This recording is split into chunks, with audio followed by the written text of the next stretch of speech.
ही होगा, वह असावधानी है।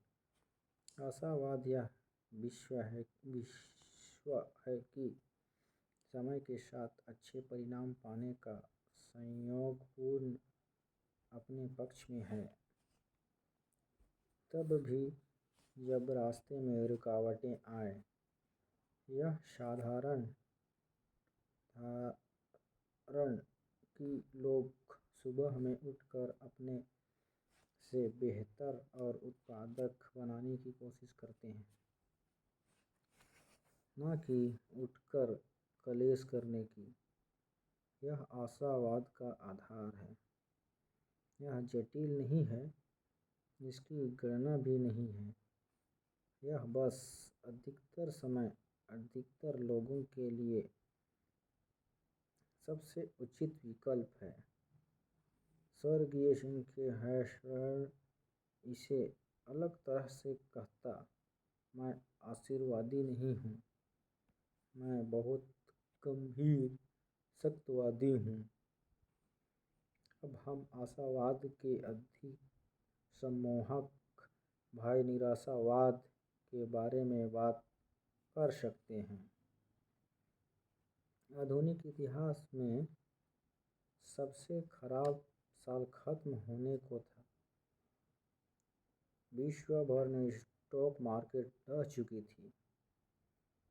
वैश्विक वित्तीय प्रणाली दैनिक जीवन आधार पर थी। बेरोजगारी बढ़ रही थी और जब ऐसा लग रहा था कि इससे बुरा और कुछ नहीं हो सकता, द वॉल स्ट्रीट जर्नल ने तर्क देते हुए एक लेख प्रकाशित किया कि अभी तो हमने कुछ देखा ही नहीं है। उन्होंने मुख्य पृष्ठ पर रूसी प्रोफेसर यूनस पनारिन के दृष्टिकोण पर एक ही लेख प्रकाशित किया, जिनके आर्थिक विचार विज्ञान कल्प लेखकों के रुझान को मात देते प्रतीत होते हैं। जून में जुलाई आरंभ में कहते हैं, यूएस 6 टुकड़ों में बंट जाएगा। अलास्का वापस रूस के नियंत्रण में चला जाएगा। कैलिफोर्निया उसका केंद्र बन जाएगा, जिसे वे द कैलिफोर्निया रिपब्लिक कहते हैं, और या तो वह चीन का हिस्सा होगा या फिर चीन के प्रभाव अधीन। टेक्सास द टेक्सास रिपब्लिक का केंद्र होगा, राज्यों का एक समूह जो मैक्सिको के पास चला जाएगा, या फिर मैक्सिको प्रभाव के अधीन। वाशिंगटन डीसी और न्यूयॉर्क एक अटलांटिक अमेरिका के भाग होंगे जो यूरोपियन यूनियन से जुड़ सकता। कनाडा कुछ उत्तरी राज्यों को हथिया लेगा, जिन्हें professor Panarin the central North American republic कहते हैं। हवाई उनके अनुसार जापान या चीन का संरक्षित राज्य हो जाएगा और अलास्का वापस रूस में सम्मिलित हो जाएगा।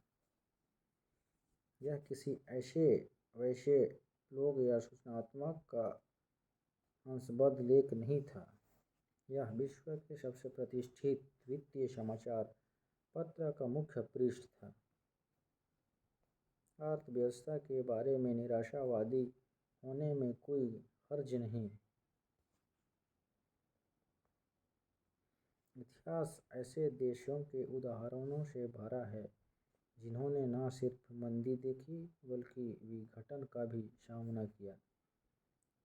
पनारिन के जैसी कहानियाँ की दिलचस्प बात यह है कि उनका ठीक विपरीत चौंका देने वाले आशावाद के पूर्वानुमान को शायद ही इतनी गंभीरता से लिया जा सकता है जितना क़यामत के इरादों को। द्वितीय विश्व युद्ध में पराजय से यह देश हर तरह से टूट चुका था।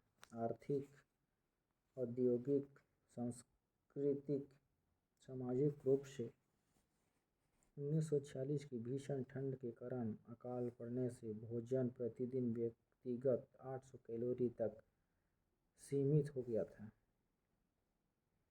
सोचिए, अगर इस समय के दौरान किसी जापानी अकादमिक ने ऐसे लेख लिखा होता है जो आप हौसला रखिए, हमारे जीवन काल में हमारी अर्थव्यवस्था के लगभग 15 गुना बढ़ेगी जितनी यह युद्ध से पहले थी।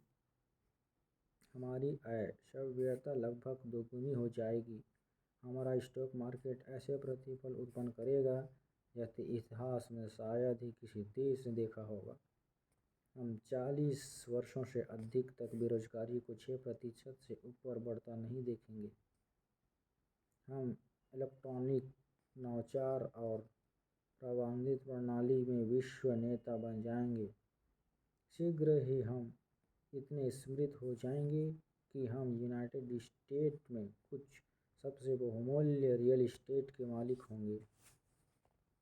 अमेरिकी हमारे सबसे निकट मित्र होंगे और वे हमारे आर्थिक परिज्ञान का अनुकरण करने की कोशिश करेंगे।